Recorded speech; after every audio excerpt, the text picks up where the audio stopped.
We do have a ton to get through in this episode. Common sense is finally prevailing. There was controversy this month, Dave. I'm not particularly excited by that. Secrets and things on set. I haven't told them anything. I think this is just good times all round. Every Doctor Who is liked by somebody, and that's a really good thing. Davo, my doctor. I know we disagree on this one. First world problems, Dave. I get why fans are asking those questions. Oh gosh, that's actually quite a lot to talk about. It doesn't compute. It's the elephant in the room. That's okay. Fandom versus the BBC. The cardinal sin. Moving along. Lunch. G'day, I'm Rob. And I'm Dave. And you're listening to the Doctor Who show for the month of June 2023. Dave, hello. Hello. We've both had birthdays since our last episode went out. We have. It feels a long time ago now, but happy birthday for earlier in the month. And to you. Thank you very much. Listeners, we haven't had one of these for a while because we don't tend to solicit them all that often, but when we get an Apple Podcast review, we do read them at the start of the show. And Dave, we have had an Apple Podcast review this month. Oh, excellent. Let's see if it's good. Yeah, this is from Enfield Wash from Great Britain on the 13th of June. I am very much a latecomer to this podcast, but I'm already a convert. I should have known it would be good, as one of the guys also helms Spacefall, a Blake 7 podcast, of which I have heard every available episode. Does anyone know what's happened to this, by the way? No new episodes since last December. Dave, you can get to that in a moment. The guys are so knowledgeable, and I love the flexible format and range of topics covered. They have both been fans since childhood, and it shows. Fascinating to see the same but different experiences of two Aussie fans in their 40s, with my own as a slightly older UK fan. There are more Doctor Who podcasts than you can shake a stick at, but in my opinion, this is one of the very best, and I'm so glad I found it. Long may it continue. 5 stars. Well, always happy to get a review like that. Thank you very much to Enfield Wash. Yes. There is more Spacefall coming. There are 2 episodes being edited at the moment, and Richard and I recorded an additional 2 more episodes last weekend, in fact. So nice. There is more coming down the pipeline. It's just, we're both just a little bit busier than we used to be, and we want the episodes to be as good as we can possibly make them, so they have fallen a little bit off as we've tried to get the production line going. But look, there are 4 more in the production line, and we will keep going. Very nice. Very nice. Moving into some news, as is our wont, Dave, I'll take lead here because I've heard that BAFTA winner Lenny Rush has joined the cast of Doctor Who, and this is quite interesting because Lenny Rush is only 14 years old. Yes, I had no idea who this was when I saw it on the run sheet. And I thought I better look them up and see if I've seen them in something, and no, I haven't. And look, whether this is a full-time thing or whether we're using companion, because some of these articles are saying he's a companion, whether we're saying companion in the same way that, say, Adam was a Ninth Doctor companion, I don't really know. I don't know if at his age whether he'd be like a full-time kind of companion on the show. Yes, or is he someone that they come back to on Earth, for example? In the way that Danny Pink was, for example. So there's a few options, and yes, I think we have a couple of problems here. One is that RTD uses the term very, very loosely, particularly when he's trying to solicit media, because he's a master at getting media, and the media is sort of very happy to also be a bit casual with their language in a way that Doctor Who fans do not appreciate, because we have very firm definitions of what counts as a companion, damn it. Exactly. Yeah, I mean, RTD in the press release, folks, said that Lenny is joining the TARDIS team, which people take to mean companion, but it might not mean that at all. Cards on the table, Dave. I haven't seen Lenny in anything. The BAFTA he won was for something called Am I Being Unreasonable? It was a comedy of some kind. I do know also from images and such that Lenny has dwarfism. And in the publicity shot that's sent out is on a miniature Segway sort of setup. So perhaps he's going to ride that around on the show. And it gave me shades, Dave, of Warwick Davis back in the 80s, who was another young British actor with dwarfism, who got cast into things like Star Wars and Willow. And I think he might have been about 18 when he did Willow. So he's slightly older than Lenny, but the shades of that. I think that's quite interesting too. Yeah, he was younger when he did Jedi, wasn't he? Yeah, of course, yeah. Yeah. So yeah, probably not a bad little comparison. Look, it was a big enough deal for it to get some media in the UK, so I think it's one of those things that may have resonated in the UK more than us, but yeah, interesting news. Yeah, it certainly is. I have another piece of casting news, arguably bigger, arguably bigger, and that is RTD and the BBC have confirmed that Bonnie Langford will be back as Mel in the upcoming season of Doctor Who. Wow. Again, they use this very loose language that suggests it's more than just an episode. In fact, let me read you a little bit of RTD's excitable commentary. Okay. Such a delight and an honour and a hoot to work with is Bonnie Langford. And this isn't just a cameo, it's a big, great starring role, with the stakes higher than they've ever been before. Hop on, cowboy, this is going to be nuts, Love Heart. Hop on, cowboy. Okay. I don't know if that's just the thing that RTD says now to sound cool. I don't know. But you know, it's not just a cameo, so it's clearly more than she got in Power of the Doctor. Is it a couple of episodes? Is it half a season? Is it one episode? We don't know, but Mel is back. It's been, from what I've seen, very positively received by fans, which is you know, really, really good. I think that, you know, there was a time where she was about as hated as any companion could be. Yes. Certainly during her time in the show, famously, Eric Saywood and Ian Levine basically both left the show in protest over her casting. I don't have a problem with her. I think she works really, really well with Colin's Doctor. I don't think she quite worked as well with the Seventh Doctor. We had a whole podcast about companions that work well with one Doctor but don't transition as well.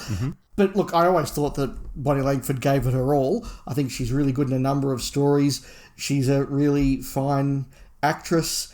And look, it's just really funny because I think even now she's just not the star in Australia that we know she's in the UK. And we kind of intellectually know that she's a big deal in the UK and always was a big deal in the UK, but not really a thing out here. Oh, the average Australian wouldn't know her at all.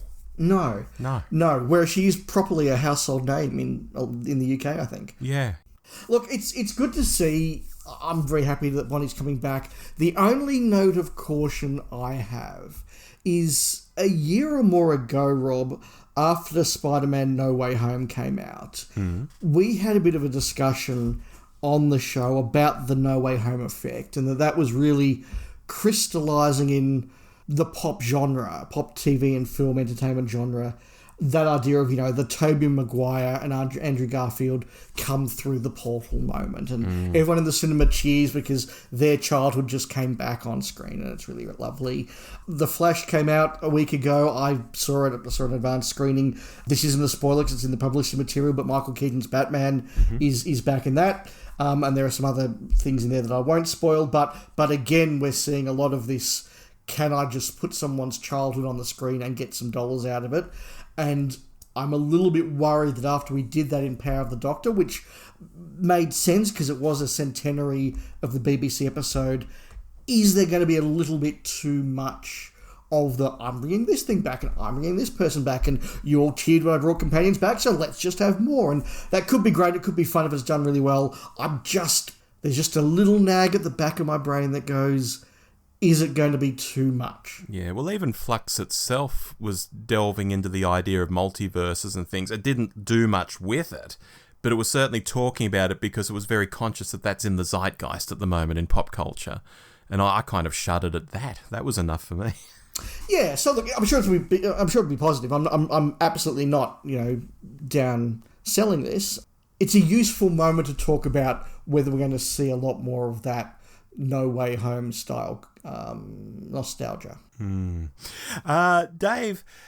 Davo's wife has written a book. We've been contacted by the lovely folk over at Pan Macmillan in the UK to let us know that Davo's wife, Elizabeth Morton, has written a novel called The Orphans from Liverpool, which comes out very soon on July 6th. And the link with Davo alone, I think, might interest some people. But with it being an historical fiction piece, think World War II, Liverpool in the UK, kids living away from their families, all that sort of thing. I think some listeners with that historical bent in our audience might be quite into this. And I'll also mention that our friends over at Sirens of Audio actually had Elizabeth on recently, and she talked about the book, and also it gave them a chance to talk about her Big Finish work as well. So if you're into the idea of this book, do check out Sirens of Audio as well, and you can hear a lot more from Elizabeth herself. Oh, okay, very cool. I must admit, when I saw the summary, I thought it might be set a few years later because my mind instantly went to the leaving of Liverpool TV series was pretty big when I was at high school. But no, okay, fair enough. Yeah. Now we're going to slide out of the news into, what do we call it, Rob? Pseudo-news? Gossip column? Rumour and innuendo. Rumour and innuendo, that's a good way to put it, because we are going to talk missing episodes very briefly. Mm-hmm. And I say it's pseudo-news because I'm about to read an actual comment that was printed in an article and based on actual comments, but we'll leave it to our listeners to judge if it's actually news. Now, I'll read the statement and then we'll talk about it. Okay. Archive TV hunter Philip Morris, who located and returned 9 missing Patrick Trout episodes in 2013, has revealed he knows of 4 more missing episodes which exist in private hands in the UK, plus another 2 which he's tracked down overseas. Now, Rob, I think many of us in fandom have sort of heard the whispers from people from Doctor Who fandom, from people like Paul Venesis at the restoration team. Don't know if that team still exists, but certainly, you know, that sort of collection of fans where it's sort of been intimated that, yes, they suspect that they are people with private collections who they know have got some Doctor Who, and that there is sort of an ongoing process of, look, if you're ever interested in selling it or if you're ever interested in giving it back, that would be nice. And well, Doctor Who has been found in private collections before. You think of the famous Crusade find that Paul Scoons has talked about on this very show and many other podcasts as well. It has happened. I think it can happen again. Yeah, absolutely. But this is the first time that I think it's been very publicly stated with a definitive number where they say 4 sitting there with collectors. I did reach out to a couple of people after I heard this, and one did make the comment that part of the process was sort of all about just keeping a relationship up with the collector, so when they eventually fall off the perch, the family doesn't just throw these things in the bin. Mm-hmm. So sort of, you know, maybe it's a case of, look, we're just sort of waiting around and keeping the relationship going, and one day they will find their way in because, you know, the family doesn't want a whole bunch of unwatchable film cans sitting around when they're trying to sell Granddad's house. So look, that was interesting. I hadn't heard before his comment about another 2 being tracked down overseas. Mm-hmm. Now, this is all, of course, getting fans a lot more excited than perhaps it normally would, because we are approaching the 60th anniversary. Yeah. It was at about this point in the lead up to the 50th that we started to hear really substantive rumours about Webb and Enemy coming back, and that did actually happen. So people are maybe thinking, is history going to repeat itself? I tend to feel that missing episodes don't work like that. Mm-hmm. They don't just magically get found because there's a convenient anniversary coming up. Yeah. So I'm a lot more sceptical about it. But the fact that Morris, and I believe Paul Venesis was in the room when this was said, the fact that Morris was able to say a definitive number of episodes, I thought was new and different enough to be worthy of a mention. Yeah, and as I've said to you, the part that surprised me the most is that we've been told in the past, I think even from these kinds of guys, that the worst thing you can possibly do is talk up an episode find before you've actually got your hands on the canister, especially when it comes to, you know, copies sitting in foreign TV stations or foreign hands somewhere. You start talking it up and they realise it's worth something. It can make it very hard to get back. So I'm surprised it's being talked up. So it suggests to me one of 2 things. A, it's a lot of hot air. There's really nothing. Or B, they've actually got their hands on it and they're somehow doing a bit of a prelude to it, like, oh, we think we've got something, when they really know they've actually got it. Because I don't see why you would go out and go against your own best advice and say, oh, we think we've got it, when you don't have your hands on it. So, I don't know. I'm leaning towards possible truth on this one. Yeah, look, you sound a little bit more enthusiastic than me, but look, neither of us knows, so no idea. It's a quote, it was given in public, I passed it on. Listeners, judge for yourself. And on that bombshell, that's the end of the news, Dave. Shall we move on to short topics? Yes, and you're leading us off, I believe. I am. I mentioned on last month's show that I was writing something for the annual Paul Spragg new writers contest at Big Finish. So just a quick note to anyone who's interested that I have finished that 5,000 word story. Not that you had to finish it. Big Finish just wanted a story synopsis and the first page of your story up front. But as I said last month, I wanted to finish it before I submitted it. So that's done, and the contest doesn't end until the end of this month. So if you've been dragging your feet, folks, and you still want to enter, you do have time. But with that out of the way, I need to tell a story that could only happen to me, Dave. Do you want to hear this? Sure. This will be new news to you as well. I was nearly finished with the piece the other week, and I decided to research something in the story. And a number of the hits, when I typed this thing into Google, related to, dun dun dun, a Big Finish story. Oh, okay. So I read up, I quickly boned up on this story. What's it about? Shit. Okay, right. And although the stories appear to be quite different, the way I was using, let's call it X object, to advance my story could have been to my detriment. I think someone at Big Finish might have said, hey, didn't we do a story that revolved around X object?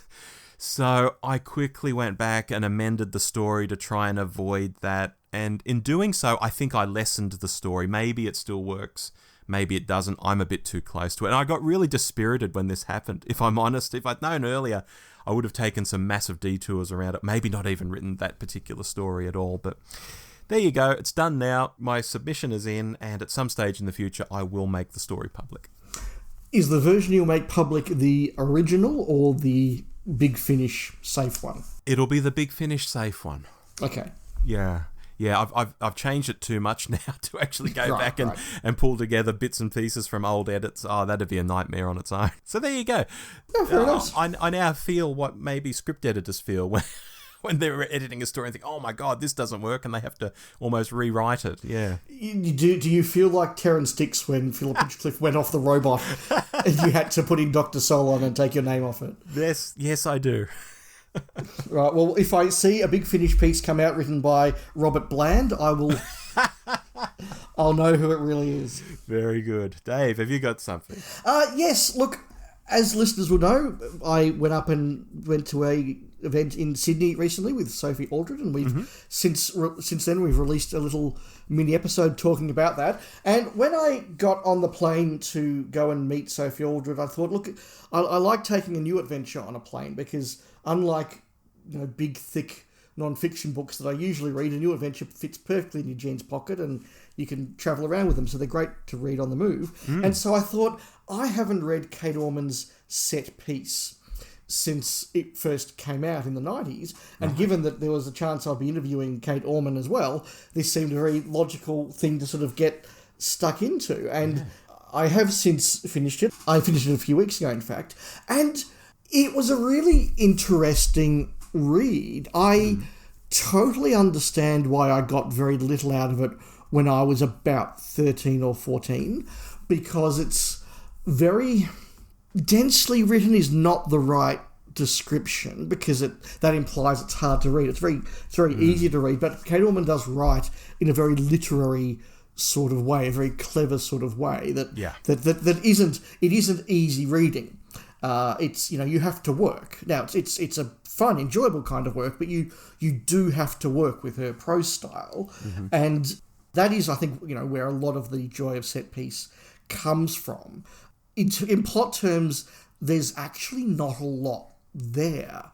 And I get why when I was a teenager, I thought, well, this is quite hard to read and nothing actually happens, so I'm bored. I liked it more this time. I still think that it needed a little bit more narrative to really be a properly exciting adventure. But I like the historical settings that they have. I think Ace spends a large part of the novel in ancient Egypt, and that's a really cool setting, and that's really interesting and really good. Benny and the Doctor are in different parts of sort of revolutionary Paris, so that's really interesting. There's a lot of good stuff in there. There's a lot of ideas. The Doctor, because it's a Kate Orman novel, gets brutally tortured several times and has a pretty horrible time. Look, it was a really impressive read. It was a good read. I enjoyed it. It's not rocked up into my top 10, but I've certainly appreciated it a lot more as an adult than I did as a teenager. All right. I've been reading some Doctor Who this past month too, Dave, and for me it was The Silent Stars Go By Dan Abnett. And this is an 11th Doctor, Amy and Rory story that came out in 2011, which features the Ice Warriors. And I'd always had a bit of an interest in reading it one day, but I never had. So, sorry, before you go on, I'm not familiar with this. This is a novel? Yeah, it's a novel, yes. Okay. And as many listeners to this show will know, around COVID time, so what's that, about 2020, I went crazy and started reading a lot of Warhammer books. I've mentioned that on the show a few times. You have, yes. And one of the big names in Warhammer books is Dan Abnett. I bloody love his Warhammer books, so I thought, oh wow, this will be amazing. And it's not. Oh dear. Well, let me temper that a little. The first 200 pages aren't amazing. If I say to you, hey, the Doctor and Amy, who are being very annoying and quippy, just like they're on TV, they get split up from Rory. They're on a snowy planet, and the villagers seem primitive, but they keep using words that sound like Earth words that have been muddled over time, not unlike the face of evil. And there are ice warriors lurking in the forest, but they don't speak or really do much except lurk, and they chase someone at one point. That's literally the first 200 pages. Right. Then the final 100 pages sees the ice warriors actually speak to the Doctor. There's a mystery that's been going on, and that's uncovered. And there's a nice twist where Abnett actually draws on some very Warhammer-esque ideas. And the Doctor creates a solution. Everyone's happy. The end.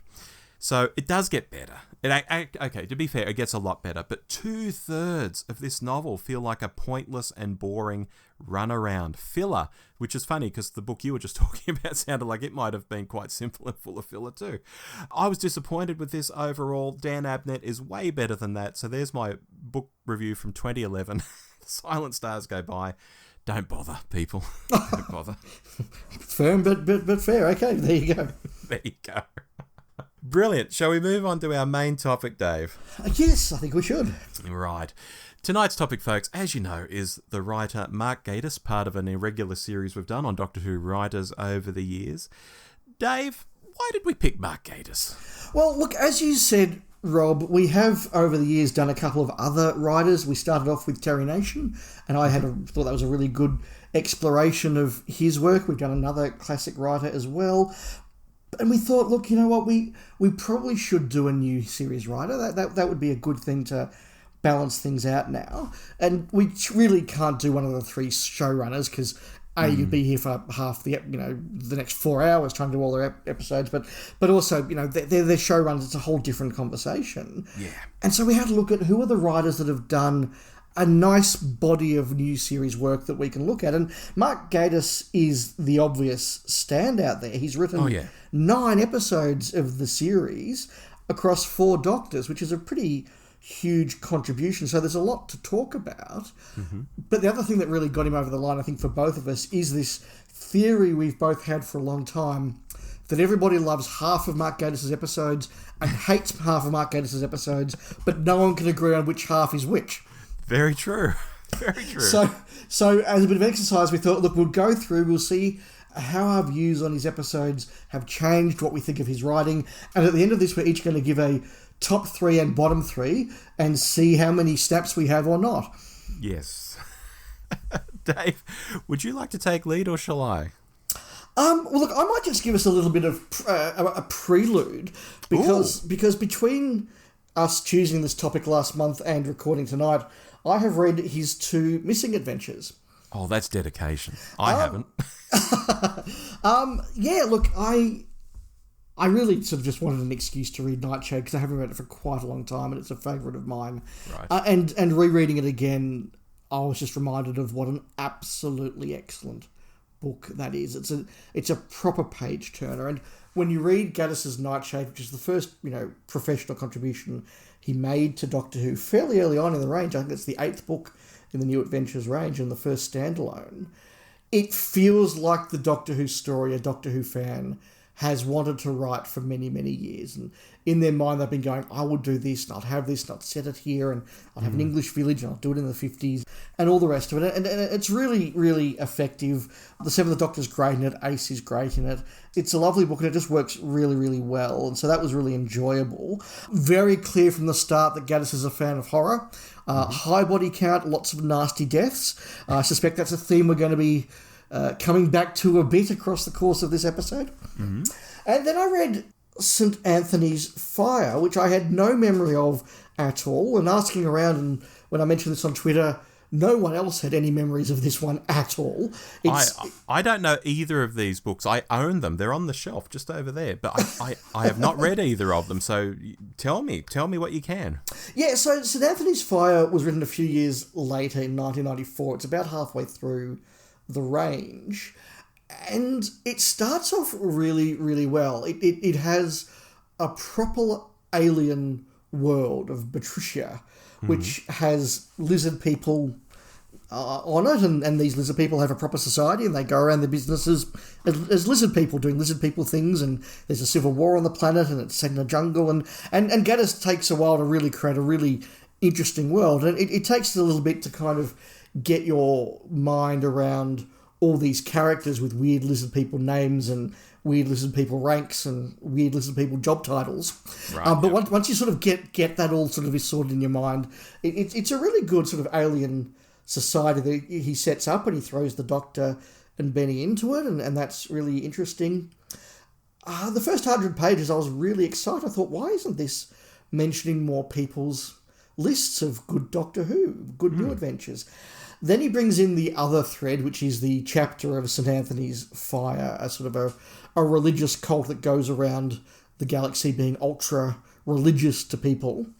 Oh. And it's very clear that Gatiss is trying to make a point, and it's very clear that Gatiss is really sort of giving his views on organised religion and all that sort of thing. And look, are they missionaries or something, or are they like the Inquisition? Or yeah, they're more like the Inquisition than they are friendly missionaries. Yes. Okay. Yes, and so all that sort of gets thrown in. Then there's a whole third element of, an evil from the dawn of time that sort of comes along because it's a McCoy story. So of course there's an evil from the dawn of time.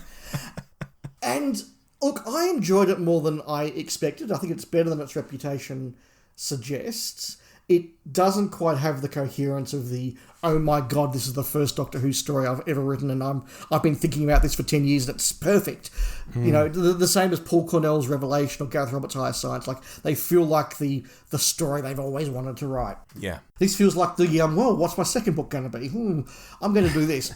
and so, look, there's a lot of good writing in it. I did want to know what happens next. It wasn't a chore to read. I did enjoy it. It's certainly weaker, though, and I think his desire to insert the author's message into the second half of the book does detract from the second half of the book. I don't have a problem with messages in Doctor Who. I don't have a problem with politics in Doctor Who and themes in Doctor Who. I think, as we've discussed before, particularly with the Chibnall era, when it's kind of comes with a great big stamp that says author's message here, that I think, look, in any fiction, frankly, I think that always detracts. Yeah, it certainly does. So a 50-50 hit rate there, Dave? A 50-50 hit rate there. Look, nothing I hated, but one was excellent, one was not.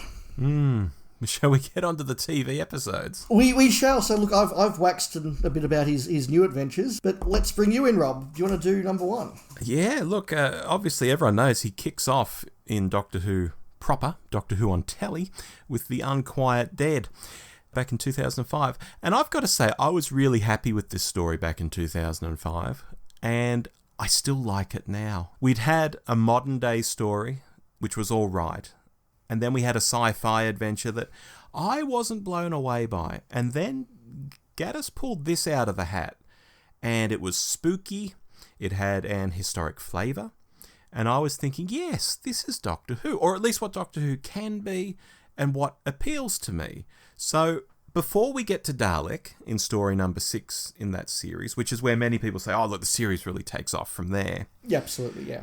I think this is an early signpost that the series is in good hands. It certainly made me feel very hopeful, so that even though the next 2 episodes, Aliens of London and World War III, stories I didn't really like at the time, and I like even less now, I knew the series was capable because of this story. So this is in the good side of the ledger for me.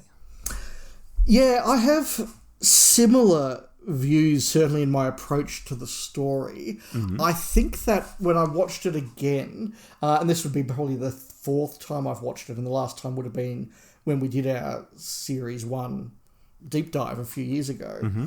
So I haven't watched it for a little bit, but I have seen it a couple of times. It does feel, in my view, quite encumbered by the fact that it's part of that opening triptych of stories. As you said, we get the present story, the future story, the past story. Yeah. So that new fans to the show get an idea of what Doctor Who can be and the sort of the different styles and the like, which is really good. But it certainly to me feels like a jumping on story, which is what it was. Yeah. And I think it does that job really, really well. It's harder for me to enjoy it as a piece of television in its own right. I think it has to be simple because it is that very safe jumping on. That said, it's a very coherent story. It works well. It's very well cast. Gaddis's love for the macabre is on display very quickly here. In fact, let's be honest, before the opening titles is on, we have a corpse walking around, which I think is, in hindsight, Gatiss is putting a very big marker down as to the sort of writer he wants to be. Yeah. So look, I enjoyed it. I didn't think it was all that much, but I'm not knocking it for that because it's doing a job it had to do, and I think it can't be divorced from that. Whereas I'll put my hand up now and say that maybe like Gatiss, I quite enjoy the Victorian era Talons of Wang Chiang. Put Doctor Who in that sort of era and I'm there. And I think Gatiss is probably the same kind of guy. So I think it tickled the same sense for me that I think it tickles in him. Yeah, that's actually very possible because it's not an era that particularly tickles me. I'm not a particular fan of Sherlock Holmes, for example, and that sort of era. So maybe there was something sort of, as you say, sort of latching on to your sensibilities a bit more than it did to me. Yeah. That's very possible because I think it did it very well. It just wasn't something I've gone, oh my God, this is for me. Mm-hmm. Should we mention the Mad Larry comments on this one that were quite a big deal at the time? Oh, I think contractually we have to. I think we do, and this is a very famous case for listeners who haven't heard of. Lawrence Miles, or Mad Larry is his name to his friends or enemies, is wrote a review. He basically said this is a incredibly problematic political message because he says this is a story about a bunch of people who say we are refugees from a war. It's a war that is caused by sort of parallels of our Western society, and they're saying, please let us in. All we want is shelter and food and we'll be really good. And the moment that we let them in, actually know they're horrible people who are going to destroy our civilization. And that the parallels with sort of, far right painting of refugees as, once they get here, they're going to be terrible and change our Christian values and all the rest of that. Yeah. The parallels are just, too strong to ignore. Now, a lot of fans make sort of similar sort of assumptions about a lot of Doctor Who. In most cases, the authors are dead and can't defend themselves. Yes. This is a terribly racist story, and the author can't go, well, no, it's not. That's the opposite of what I was trying to do.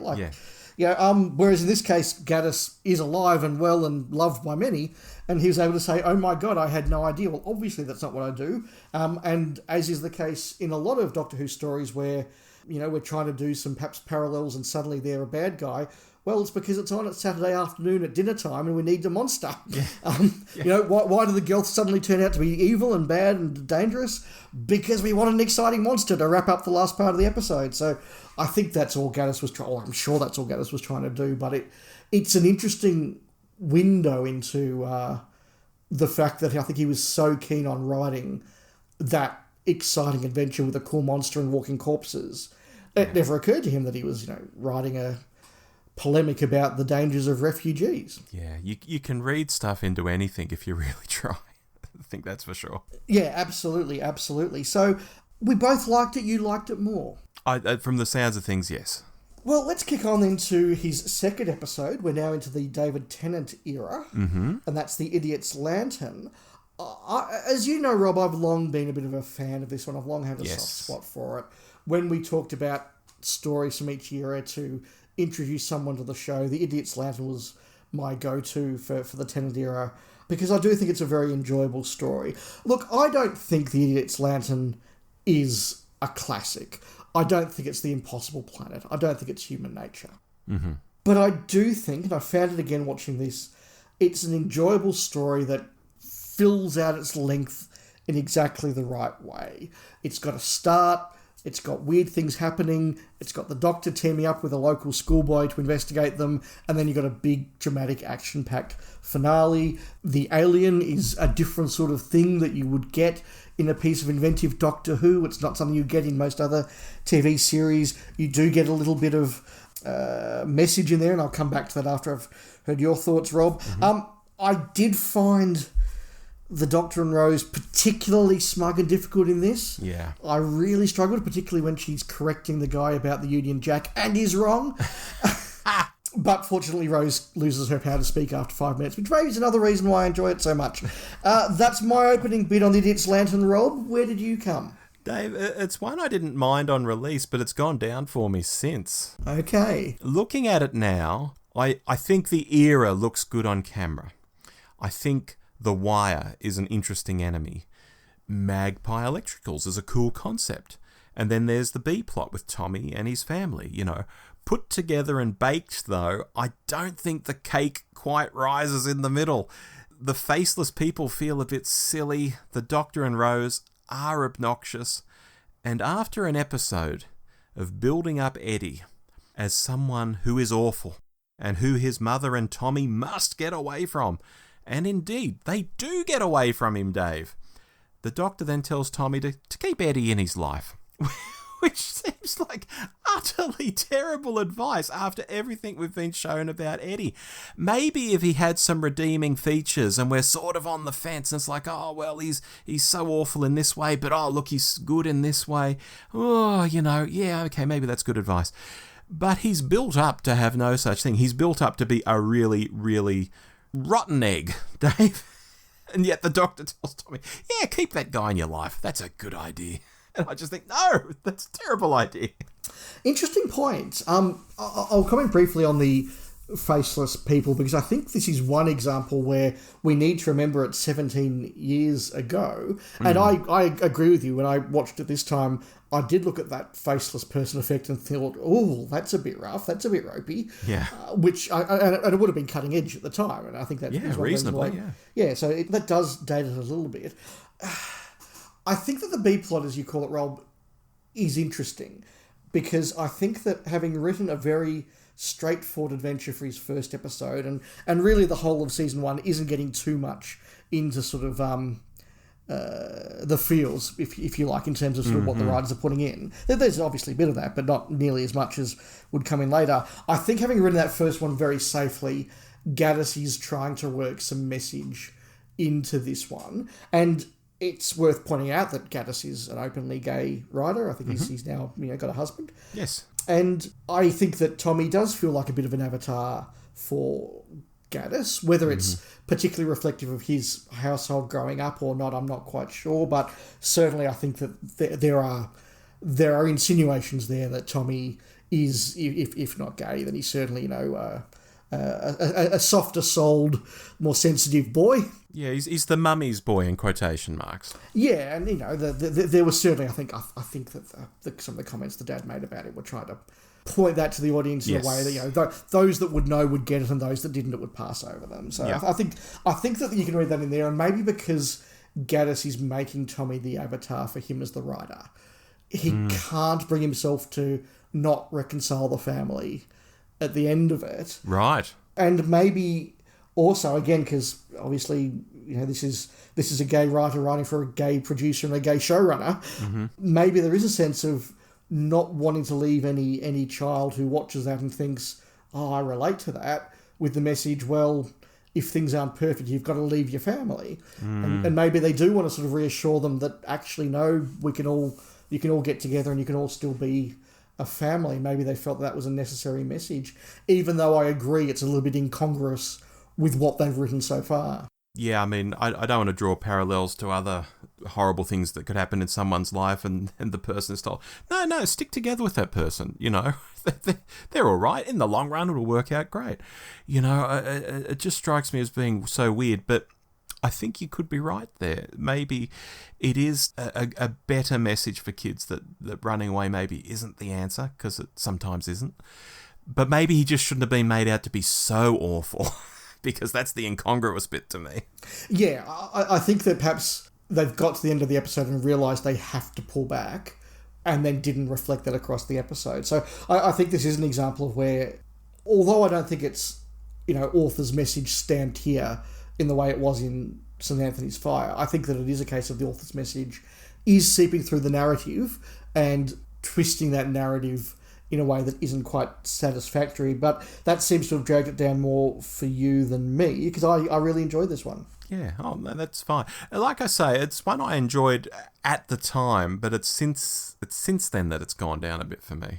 No, fair enough. So that's one I've enjoyed a lot, and you've mostly enjoyed. Yeah. Shall we move on to Victory of the Daleks? Oh, yes, let's please. Alrighty. Victory of the Daleks, Dave. Back into the Smith era. Yeah. My God, I thought this was stupid when I first saw it. And I see no reason to change my mind now. It's like parts of it came to Gatiss in a fever dream. Like, let's have Churchill. Let's have a Dalek that serves him tea. Wouldn't that be funny? Let's have the Dalek say, I am your servant, like in Power of the Daleks. Do you remember that one? Let's have Spitfires in space. Let's have new Daleks. What else? Let's have a robot professor. And the whole key to the story is convincing him he's human so he won't blow up. I mean, come on. All these little bits may be passable in isolation, but you stitch them together and this is just hot garbage, Dave. It's like, have we really fallen so far from the Unquiet Dead, at least for me? You know, on a graph, these three stories are going downhill. If you graphed it for me, terrible. Absolutely terrible, this one. It's interesting that this is the second time a showrunner has picked Mark Gatiss to write the third episode of their run. Right, yep. So he's obviously seen as being a safe pair of hands, even though he has only written 2 other episodes at this point of time. But Moffat clearly has a lot of faith in them. And look, we know behind the scenes they're very close friends. And I also had very dim memories of this one. I have seen it a couple of times, but I haven't seen it for quite a while. I agree, it's very clearly written by a fan. Mm-hmm. There are lots of nods, very knowing nods to fans that aren't in his previous episodes. I thought the first third of this was actually pretty good. I kind of liked the whole World War II setting. I liked the panic of the 11th Doctor when he sees the Daleks and he's trying to convince people that these aren't the Metaltrons or whatever they are. The Ironsides, sorry, I'm getting my Dalek nicknames mixed up. You know, he's convincing them that they aren't the Ironsides. That's not too bad. The moment he goes up to the Dalek ship, mm-hmm. It does become a mess. I agree with you, the whole is less than the sum of its parts. I don't know whether there's a certain element of Gatiss was given a list of things he had to incorporate and he struggled to do that, particularly the reintroduction of the new Daleks that, look, we all know went nowhere, you know, because that feels really forced and the whole episode just sort of stops while the Daleks announce that they're going to have a new paint job. Yeah. It really does sort of throw things down, but at the same time you've got the Doctor sort of doing very doctorish stuff by pretending that a biscuit is a self-destruct mechanism. So, you know, there are nice little Gatiss-ish moments of humour, but the ending is woeful. The ending is just terrible. I think that it's clearly designed to be a fun romp, but the tone doesn't quite carry its way through all of that. That's my opening bid. Yeah, look, I think here's one where we're maybe the closest so far in agreement, perhaps, on what we think of the episode. Would you agree with that based on what we've said? Yeah, look, I think so. There's nothing you said that I particularly disagree with. I enjoyed the first third. I thought the rest was a hot mess. I do respect the fact that we finally just brought the Daleks back into the universe, and it did end that very long run over the RTD series of This is the only Dalek left in the universe. No, actually, no, these are the only other Daleks left. And those Daleks are also in the universe. Oh, and they're... Like, we sort of ended that, just that was becoming ridiculous. Yeah. And now they just said, right, the Daleks are now back. Yeah. So we don't have to explain the Daleks anymore. So look, it's got that positive. I think it's just tonally all over the shop. I don't know what Ian McNeice is going for as Churchill. I really don't. It's just a bizarre performance.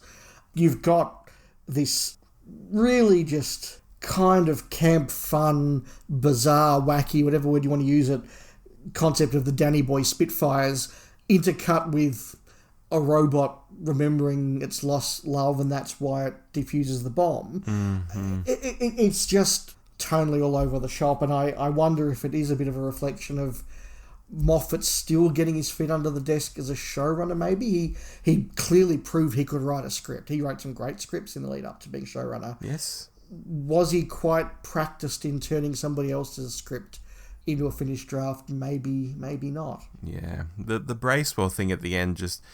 I think I almost threw something at the TV the first time I saw it. No, that's like, this is dumb. Oh my God. No. Just... Oh, no, I don't even want to think about it. Yeah, and maybe if the whole thing had been done with a kind of wacky camp tone, and even there was a sort of a knowing look between the Doctor and the companions afterwards, it's like, well, that was ridiculous. Like, yeah. Maybe if we were sort of all in on the joke, it could have worked. But it's done, as I say, it's done really, really seriously, and it just doesn't work. Yeah, and have we ever seen anything flop as bad in Doctor Who as those new Daleks, those new paradigm Daleks, as they called them? Like, they made toys of them, and clearly they thought they were onto a winner. Gatiss was out there at the time, I think, in interviews saying, yeah, we've made them really big, and they're menacing, and they're very colourful like the 60s films, and it's going to be amazing. And fandom as a whole just rejected them so completely. They were just, like, never seen again, maybe in the back shot of a few other episodes, when they brought together a whole bunch of Daleks or a whole bunch of baddies. Other than that, they flopped hard.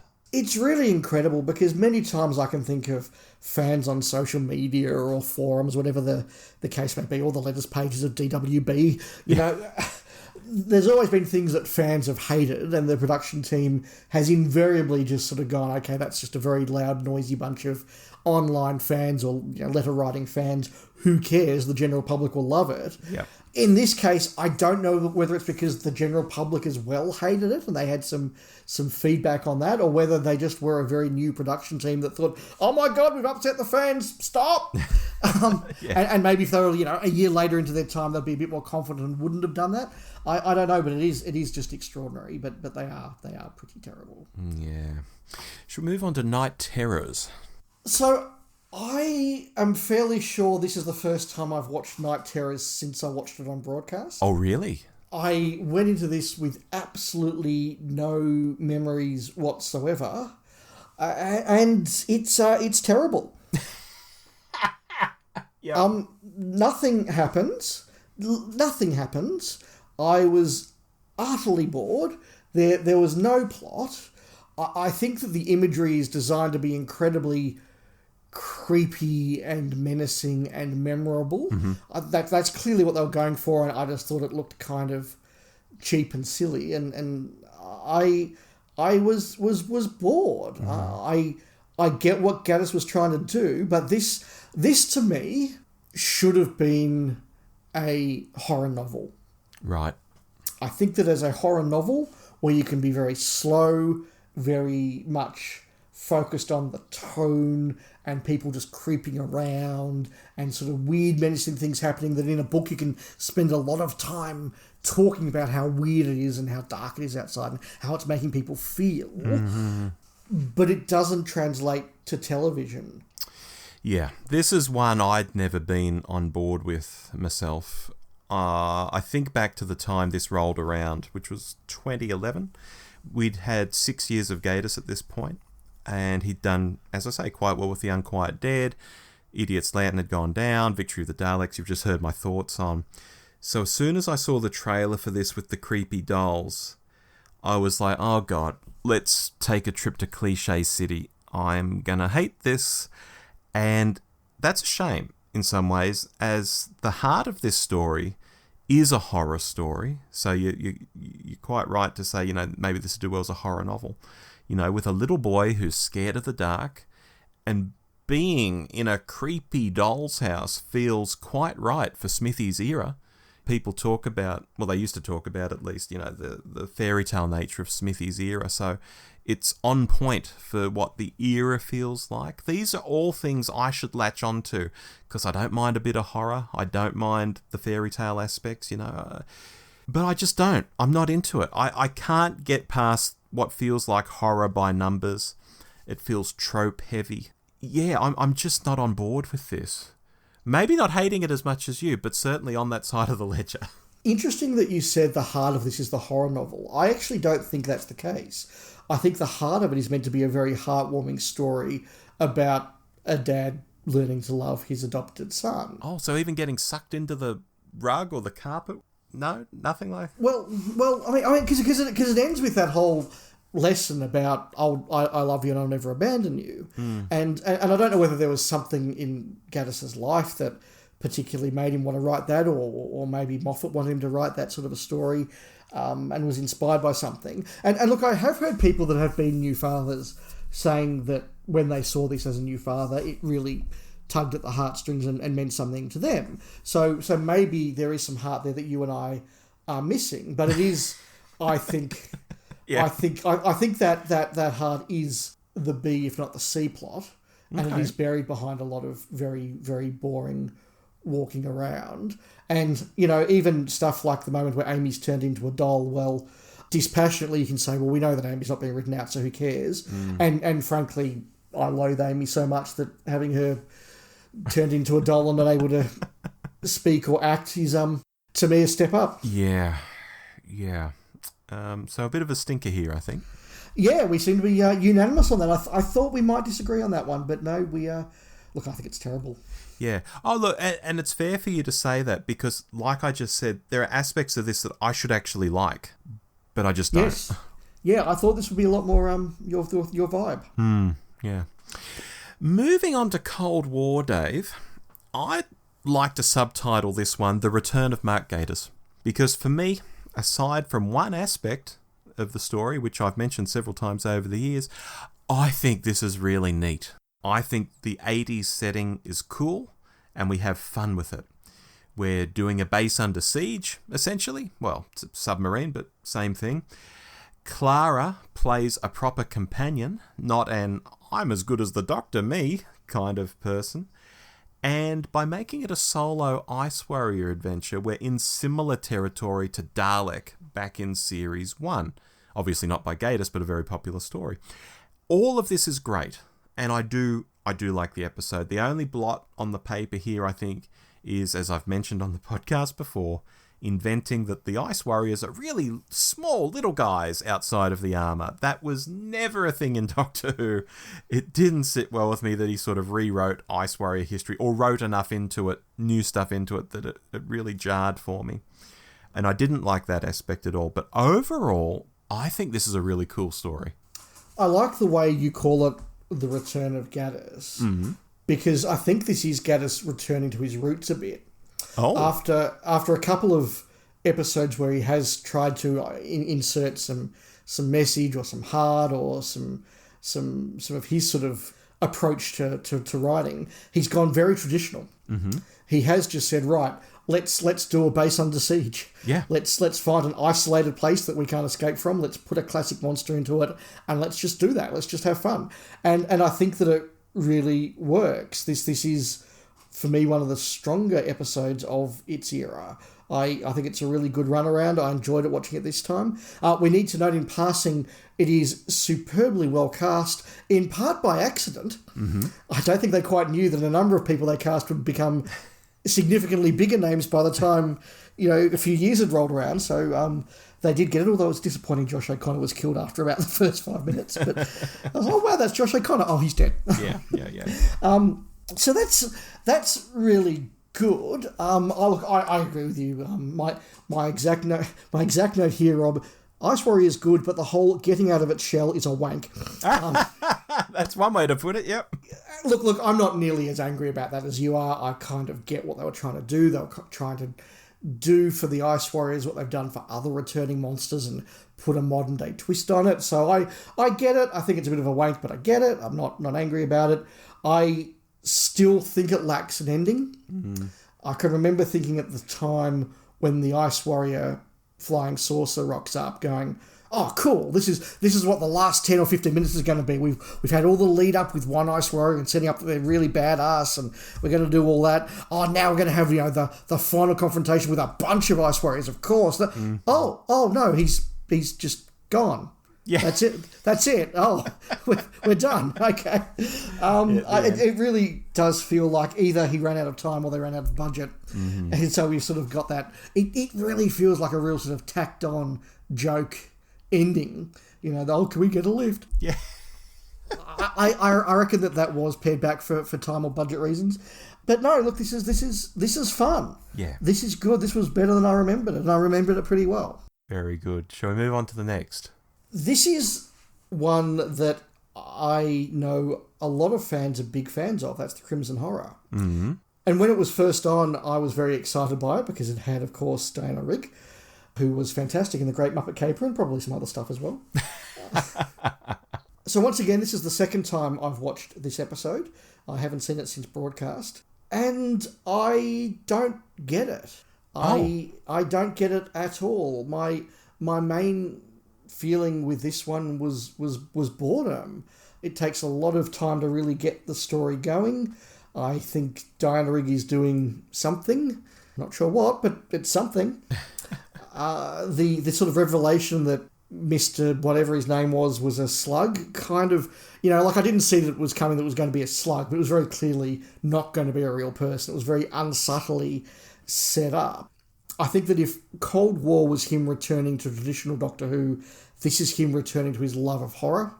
And there is a lot of horror in this. There is a lot of grimace in this. There is a lot of the Grand Guignol in this, with people being changed colour and horrible mystery stuff and murders. But none of it really kind of leapt out at me. And once again, I think it lacked plot. And it lacked something for me to latch onto. So I was frankly bored through the Crimson Horror. Rob, where do you sit? Well, I think you're right about Gatiss going back to something he loves. Obviously, it's the Victorian era and probably what you could call Penny Dreadful type stories. Yeah. And he's kind of doing a pastiche of those. But for me, Knock Me Down with a Feather, Dave, because it's the second Gatiss story in a row that I think worked really well in this list, and which I enjoy. I think a big part of that is the light touch and the comedy vibe of the piece. And when you're doing that kind of story that's light and has comedy, you can throw in Strax and Jenny and Vastra, who are characters that I'm not really on board with all the time, but it feels right here. And you said it in Victorian times, and Gatiss does seem to be in his happy place when you're in Victorian times. And you make it Dr. Light, because it is, I would call this a Dr. Light. I'm not sure if everyone would, but I'd call it Dr. Light. Yeah, he's not there until halfway through, so yeah. And it gives it a different vibe. You've got Diana Rigg playing the villain, and that's so fun. So I liked this a lot on debut, and I still actually like it now. And to do a callback to something I was saying about the Idiot's Lantern, back in Idiot's Lantern where Tommy is told to still stay in touch with his total shit of a dad, here Ada is allowed to be angry and stay angry with her mother, even when the mother's dead, even when Mrs. Gilliflower is dead. The Doctor sort of gives her permission to be like that. Doesn't sort of say, you should, think kindly of your old mum. There's none of that. So it's almost the opposite to what happens in The Idiot's Lantern, just to tie those two stories together. But across the board, I like this. I think it's fun.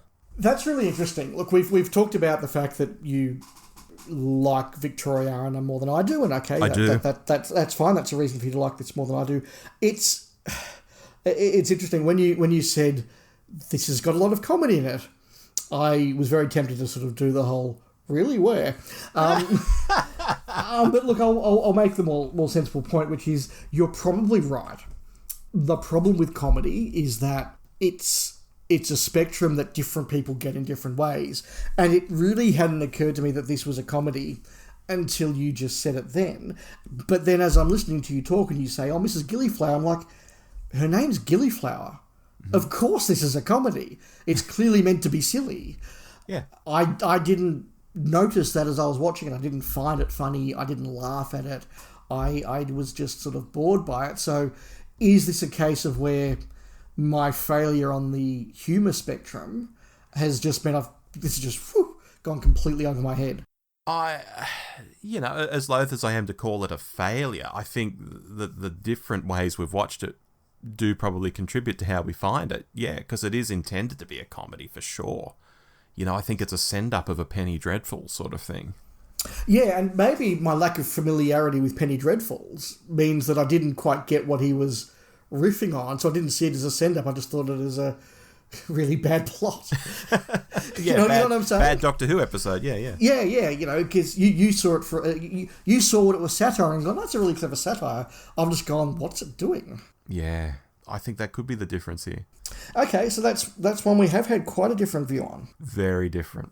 Now, moving on, Robot of Sherwood is Gatiss's next. And this is an interesting one, Dave, insofar as when it aired, I wasn't on board. Because funnily enough, given what we've just said, the comedy angle here didn't feel right to me. I felt I was rolling my eyes all the way through the piece. And then it has that ridiculous arrow shot at the end, and I was just like, what is this junk? But on rewatch, a year or two later, and any other time I've rewatched it, like for this episode, I felt completely differently. I enjoyed the humour. I got into the story. And I felt like it was actually even trying to say something. It wasn't just it's a pastiche of a Penny Dreadful like the previous story. I think this was comedy that had a point. And I think it's trying to say something in the parallels it makes between the Doctor and Robin and the ways, well, they're both fictional, aren't they, really? And, yes. and they both inspire people and all of that sort of side street, So I've basically done a 180 on this. I think it's funny and I think there's more to it than I first saw. Before I hand over to you, though, I will comment, I'm still annoyed at the edit to the episode where we don't see the sheriff lose his head and reveal that he's a robot. And for people who don't remember this, the week this episode was going out, Daesh had beheaded someone, or at least put out the video of them beheading someone. And the Doctor Who production office sort of went, ooh, we can't do a show where someone loses their head in a week that someone's lost their head for real in the news. And I argued at the time that sort of thing would be quickly forgotten. And indeed is long forgotten now. It might even be news to people listening to this podcast. Not to mention that the audience would be mature enough to know that a robot losing its head in a show made many months earlier obviously wasn't a comment or a riff on the news of that week. But the edit was made, and so now, forevermore, the episode is lumbered without the big reveal, which was kind of important, and it makes an early line in the piece that the sheriff feels like half a machine. That just sounds weird now because that goes nowhere without the big reveal. I've probably laboured this point a little too much, but it is something that annoys me about the story. But overall, this is one I did a complete 180 on. I've gone from this is junk to I really quite like this. I'm glad you took the time to explain that, Rob, because I must admit I did remember that was the case, but I hadn't realised until you reminded me that it actually was a fairly big edit. It was a change of plot rather than just a scene cut. Because my memory was that it was a scene cut, and I was watching this going, where did they cut a scene? It doesn't seem to be a missing scene. But yeah, it actually wasn't just a cut. It was a remake, wasn't it? Yeah. Yeah. Okay. Well, that's interesting. This is one I've seen several times since broadcast because this has long been part of a little trilogy of episodes that I love that really made me fall in love with Peter Capaldi as the 12th Doctor. Robot of Sherwood, Listen and Time Heist were 3 episodes that I just loved so much when they went out. Having really disliked Capaldi's first 2 episodes, and particularly hated Into the Dalek. I loathe Into the Dalek. Mm-hmm. But after this, liking them going, oh no, please don't tell me I'm not going to like this Doctor, I fell in love with him in Robot of Sherwood, and then, Listen, Time Heist was just a wonderful trilogy where I really fell in love with Capaldi. So I'm very, very fond of this episode. always have been. And if there was humour in the Crimson Horror that missed me, the humour in Robot of Sherwood absolutely landed for me. And I just get the tone it's going for. And when you are resonating with an episode in the way I did with this, everything now works. You love every performance. You love every joke. I loved every shot of every leaf that was so lovingly done and just looked luscious and enjoyable, and the sun shining through, and everything in this just works for me. I think Capaldi is great. There are little moments of his, as in Gatiss's fandom, coming through. I think that him... The doctor going around, stealing people's shoes to analyse his very moon base. I'm sure that's not a coincidence. So I just think this is great fun, and Gatiss is a fun writer, and Gatiss is a fun person. When you see Gatiss interviewed, whether it's on a Doctor Who commentary or interviewed for a movie he's making or a film he's writing or something like that, when you see him interviewed, he's clearly a very fun guy. Yeah. He's got that twinkle in the eye where you always know there's something a little bit mischievous around the corner no matter what's happening. And I think he's put himself into this script and it works. He's unencumbered, he's relaxed, and I felt relaxed and I was just comfortable watching it. Yeah, and absolutely the comedy is different to the comedy in the Crimson Horror. Absolutely different, but still comedy. Yeah, and perhaps different because we got two very different actors, and Peter Capaldi obviously coming off the thick of it. We know exactly what sort of a comedic actor he was, and the production team knew exactly what sort of comedic chops he has, and they've written it to him, and he is brilliant in this. Absolutely brilliant. I think he just nails it. Oh, even when he puts on the glove and he's giving the finger to Robin. It's very subtle, but it's there. Yeah, no. There are some great lines. So look, I've always loved this one and I still do. Brilliant. Shall we move on to Sleep No More? Yeah, so I watched Sleep No More a couple of nights ago. Unlike Robot of Sherwood, this is not one I've gone back to, and this is again one that I'm watching for only the second time for this podcast. Mm-hmm. And as I put it on, I thought, okay, it's time to do Sleep No More. Mm-hmm. Everybody knows this is the bad one. Everybody knows no one likes this one, although it's a Gatiss one, so it has got fans, because every Gatiss one is somebody's favourite. Yeah. And I'm sort of watching the first 2 or 3 minutes and I'm going, wow, this is an amazing, tense, pacey opening. Oh, this is cool. Mm-hmm. And then I'm watching the first 10 minutes and going, well, this is really good. Like, when does it get terrible? And then watching 15 minutes and going, this is quite exciting, and the found footage motif is not nearly as annoying as I remember it. When does it get terrible? And then I'm sort of watched 20 minutes and thought, this is really good. Then I got to 22 minutes and it went terrible.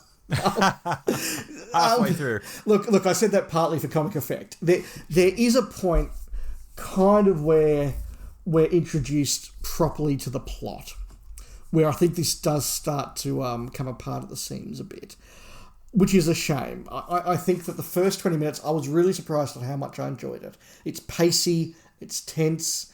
As I say, I didn't mind the found footage. We'll see from your comment if you felt the same. Once it starts to get into the plot, I just have no idea what the hell was going on. I genuinely don't. I've seen it twice. I was looking out for that this time because I remembered last time going, I don't know what's going on. And so I was actively trying to find out what was going on this time. I was alert for plot. And it's there, but it just makes no sense to me. The ending makes no sense to me. The fact the Doctor just sort of buggers off in the TARDIS and then the invasion of wherever they're invading is successful, I'm not sure. Like, I'm not sure whether that's meant to be the point. It's a really like, oh my God, the invasion succeeded this week, folks. Or whether I'm missing something as well. It's not nearly as bad as I remembered. I remembered it being abysmal. Mm-hmm. I enjoyed the first half and then the plot fell apart, but I didn't hate it. Okay. How to begin? Look, at the very beginning. Yeah. Just as I had a run of 3 Gatiss stories I really liked, we arrive here at Sleep No More. So that probably tells you what I think of it. I still feel that it's an experiment that doesn't work. Like, found footage movies are interesting. Let's do a found footage episode.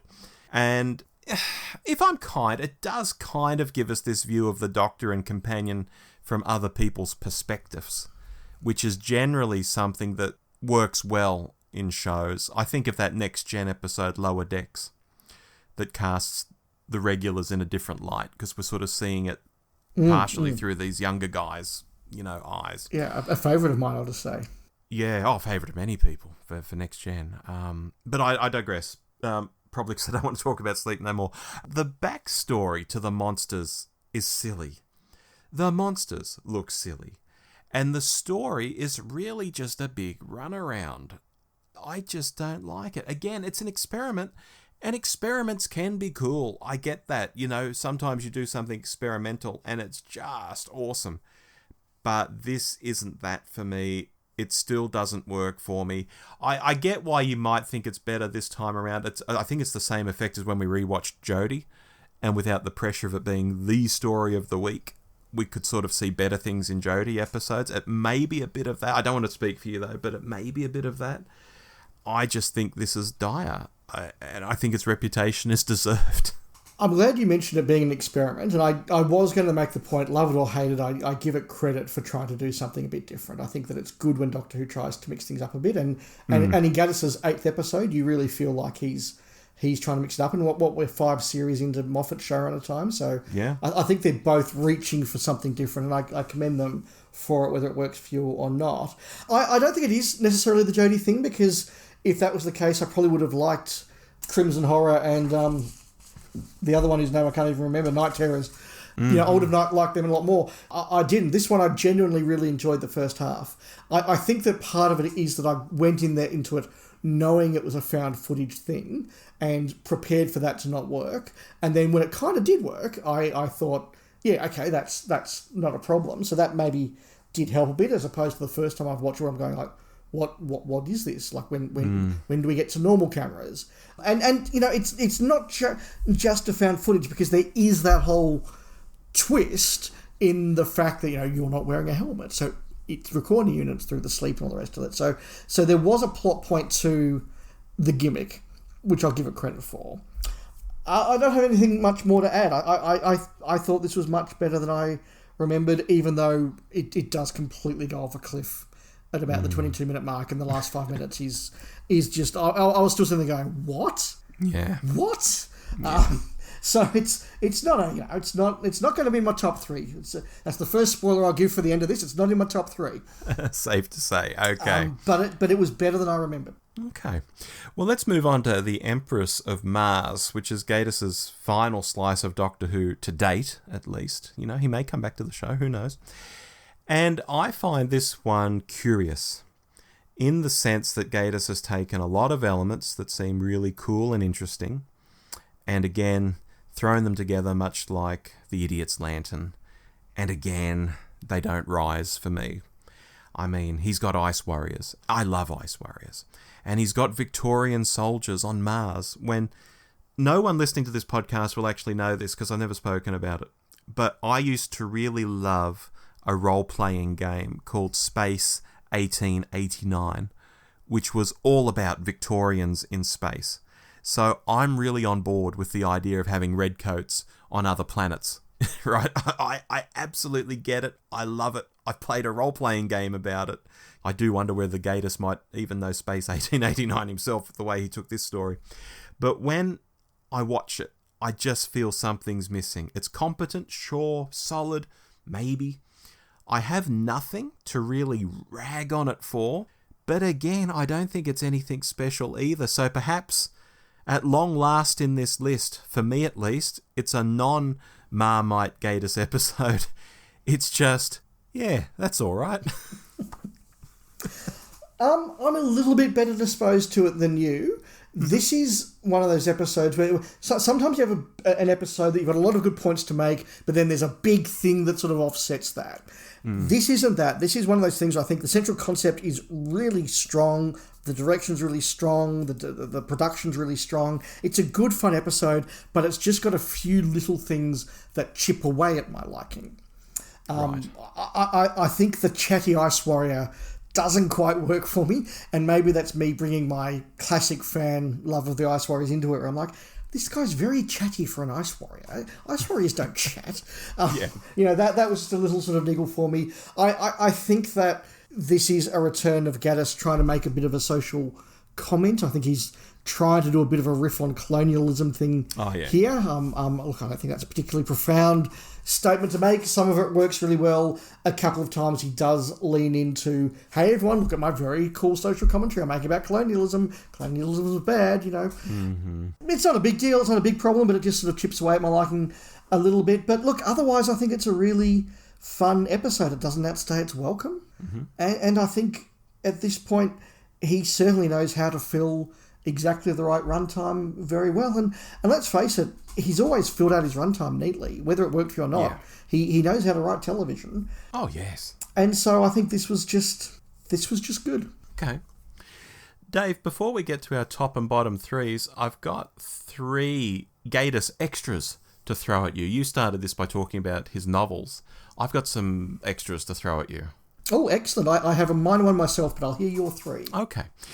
During the pre-production of Series 4, Gatiss allegedly, well, actually more than allegedly, we know this because it's commented about in the Writer's Tale book, Gatiss pitched a story to RTD involving the Natural History Museum being invaded by Nazis and aliens, and it would apparently be a bit of an Indiana Jones sort of runaround with, you know, lots of corridors and the occult and obviously Nazis and such. And RTD wrote in the Writer's Tale that the Gatiss story was up against James Moran's The Fires of Pompeii.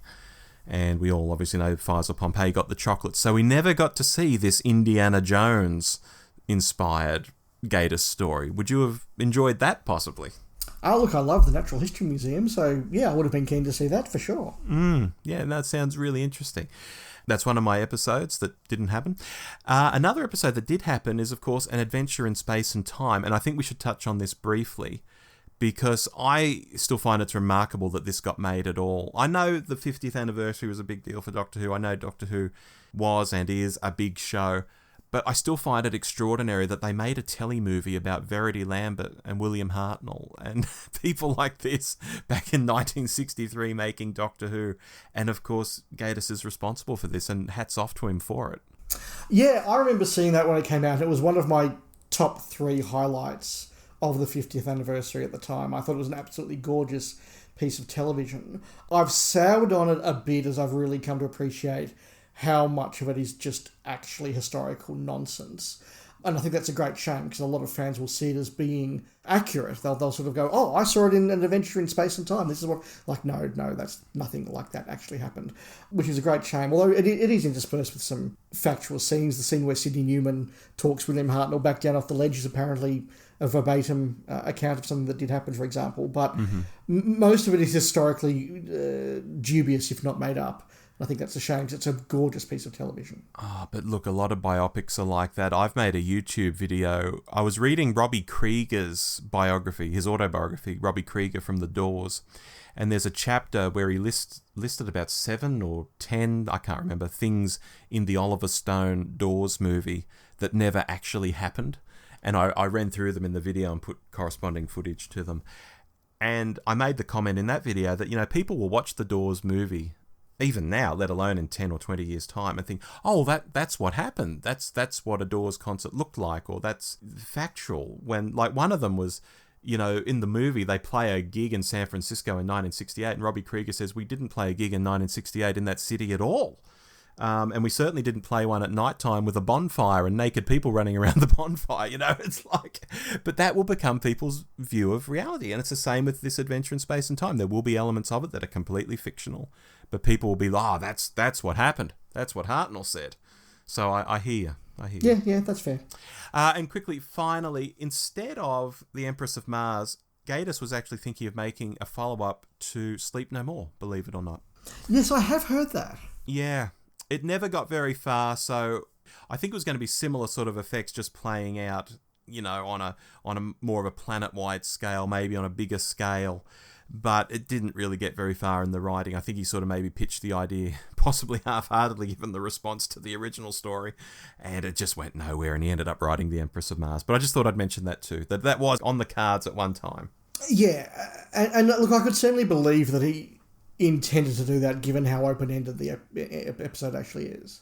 And look, just while we're talking about other things, we made the choice that this was about Mark Gatiss, the writer, so we obviously haven't mentioned his several appearances as an actor in Doctor Who, but he's obviously an actor and writer and a lot of other stuff. And I just want to give a very passing shout out to his performance as Peter Mandelson in the TV movie Coalition, where he is absolutely brilliant, and I think he was just born to play Peter Mandelson.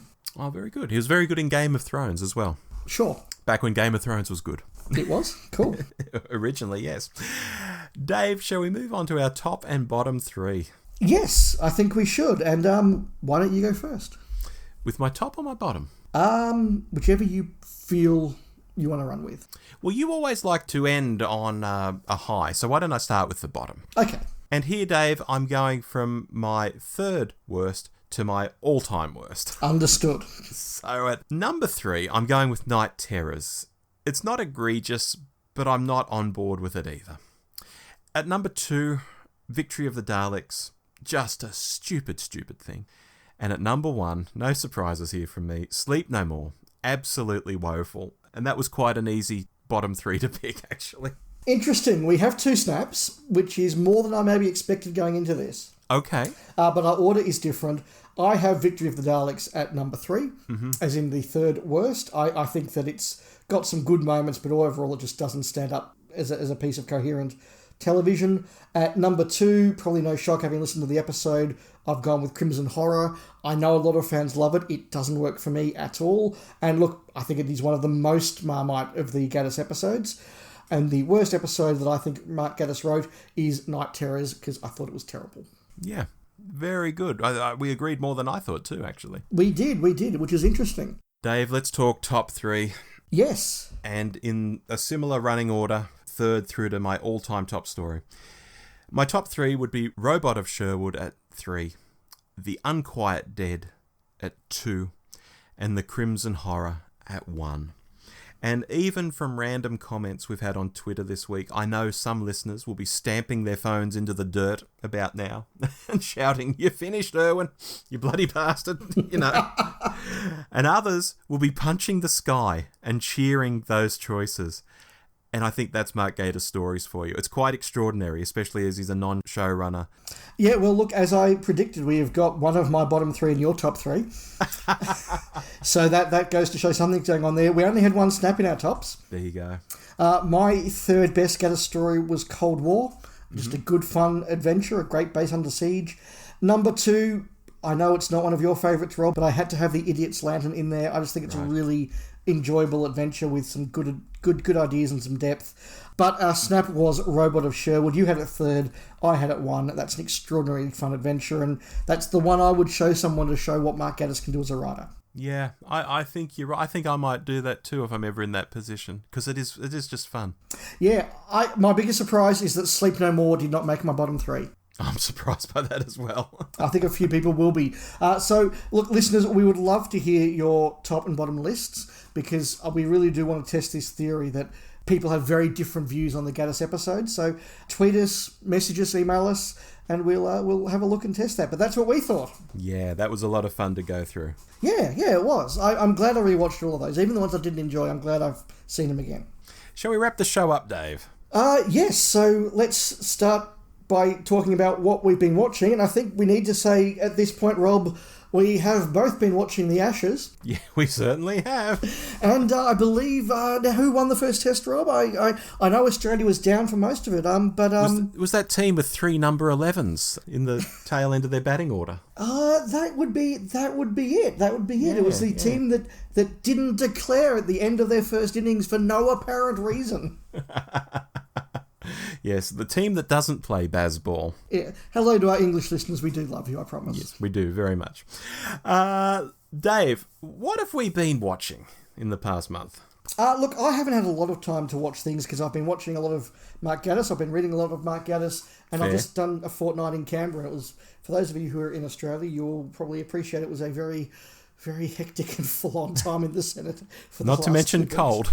And cold, yes. So I have been very busy, but I have been rewatching the sitcom Goodnight Sweetheart as my sort of easy watching, eating dinner kind of thing. This is a sitcom that went out in the mid to late 1990s, and it is about Nicholas Lyndhurst, who plays a TV repairman who discovers when he walks past a certain pub, he travels back to World War II.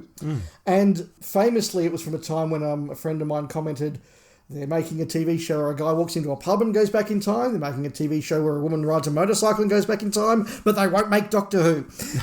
It was definitely from that point. I was an avid watcher of this when it came on. And for listeners in overseas, I think it's interesting to note how the ABC used to do these sitcoms. They would usually pull sort of 2 or 3 seasons together and then just broadcast them Monday to Thursday or Monday to Friday until they were done. Yeah. And then when they bought the 4th season, they would show the first 3 all again and then show the 4th. And when they bought the 5th season, they'd show the first 4 all again Monday to Friday and then show the 5th. So like Keeping Up Appearances was another example of this, although I'm fairly sure there is only one plot for Keeping Up Appearances episodes, but we'll go there. So I'm very, very familiar with the early episodes of this because I saw them multiple times going out, but I realised I really haven't seen a lot of those later episodes much. In fact, the last series I only seen the once when it went out, and I've been really quite enjoying it. It's a sitcom, so it's a bit hit and miss sometimes. It's very good at that sci-fi concept of what would a guy do if he could go back in time, and how would he fit in, and then it sort of starts to work through his actual life, and he sort of realises, for example, if I bring stuff back from 1942, I can sell it for huge amounts of money. Right. But also, if I want to start spending more time in 1941, how do I explain that to my wife? And it's not a spoiler at all to say that by the end of season 1, he has fallen in love with someone in 1940s London, and a large part of the comedy therefore comes from how does he balance having a wife and a girlfriend in 2 different timelines, and his best mate keeps calling out on it, and he says, well, it's not technically bigotry if they're not alive at the same time. Great. But it was interesting watching it back. Look, I enjoyed it. It was fun. Some of the concepts work really, really well. It is a little bit dated in that sense because there are moments when you do sort of realise that the hero is a bit of a bastard, and he is very selfish at times about trying to make sure that it's his life that is perfect, and he is managing his 2 lives in these 2 different eras. Where he and back in 1940 he can use his knowledge of future events to make money and to be successful. He knows what's going to be bombed every night, so he can don't be here tonight. So that works really well. The 2-timing thing and his selfish nature is a little bit dated. I'm not going to say it needs to be cancelled or not works. It's not that, and they just about get away with it because Nicholas Lyndhurst is such a lovely actor and such a great guy that you never want to hate him, but. I think particularly when you binge it, as I've been doing, you just sort of see again and again how often he's a bit of a bastard to people around him, particularly his 1990s wife. But look, that was really enjoyable. I've been watching it on a non-official website, but I'm told that British viewers, it is on BritBox. Oh, okay, very good. What have you been watching, Rob? You've always got something very unusual for me. I've got 2 things this month. One I'll touch on briefly and one I'll have a lot more to say about. I've started rewatching the anime films of Hayao Miyazaki in reverse order this time around to celebrate that his final film, How Do You Live, is coming out in July. These are such lovely things for listeners. Think of things like Ponyo, Howl's Moving Castle, Kiki's Delivery Service, things like that. If people know what I'm talking about, need I say more? Just fabulous anime movies, and all quite different to each other too. Okay. And I've also started a mega run through Farscape from start to finish. And for people who don't know, this was made by the 9 Network down here in Australia. And I never watched it at the time, around the year 2000. But it's such an extraordinary thing now that I'm actually dipping into it, because you've got the Blake 7 vibe very strongly of prisoners on the run in an extraordinary and very rare spaceship. There's an authority who's chasing after them. There are quirky adventures of the week. You start getting some arcs in season 2, but the first season particularly, just quirky adventure of the week stuff. I mean, the lead actor was talking about Buffy in an episode I just watched. Like Right. he was talking about, I think it was like, all the people who are no longer alive on Earth, like Buffy the Vampire Slayer, because the lead is a guy from Earth who has fallen through a wormhole into this universe. So he has all these pop culture references that he can throw in about things like Buffy the Vampire Slayer, and it can be completely in keeping with the story. It's quite great. And look, Dave, I'll be brief now. It just blows my mind that Australian TV was making 22 episodes a year of this, and did for 4 years. So there's like 88 episodes, and then there's a mini series to finish the thing off. I mean, I feel like I could do a whole podcast on this. Don't tempt me. But probably the most useful thing I could say here is that if anyone's going to start it, I did find the first half of season 1 serviceable, but not quite there. But halfway through that season, everything goes up a gear. The stories look better, the effects look better, the puppetry, because there's a lot of Jim Henson puppets in it, look better. They're still the same puppets, I think they're just lit better. You know, it's like it comes from a different era.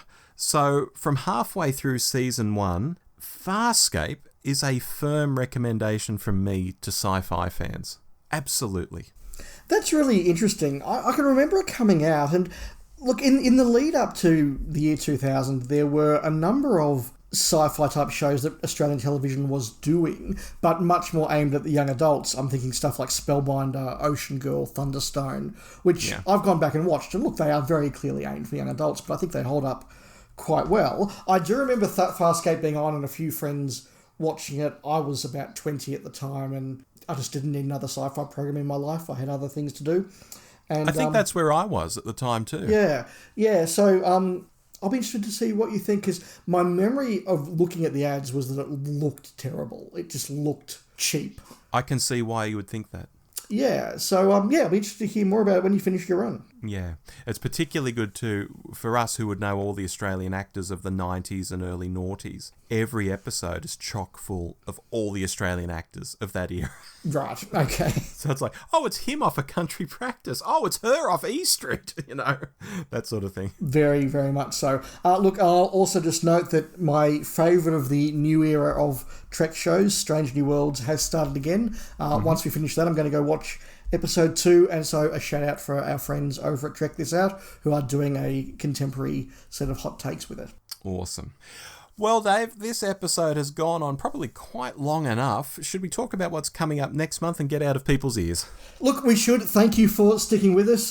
There are 9 episodes with a lot we had to talk about, so hopefully you found that entertaining. Next month, well, look, Rob, we've done a number of episodes over the last few years that I call mix and matches, where we've said, let's mix up this story and this TARDIS crew, or let's drop the TARDIS crew in a different TV series or different movies or whatever. And next month we're going to do the inverse of that. Next month we're going to pick from each year of Doctor Who a story that is so of its era and works so particularly with that particular TARDIS crew that you could not imagine it being with any other TARDIS crew.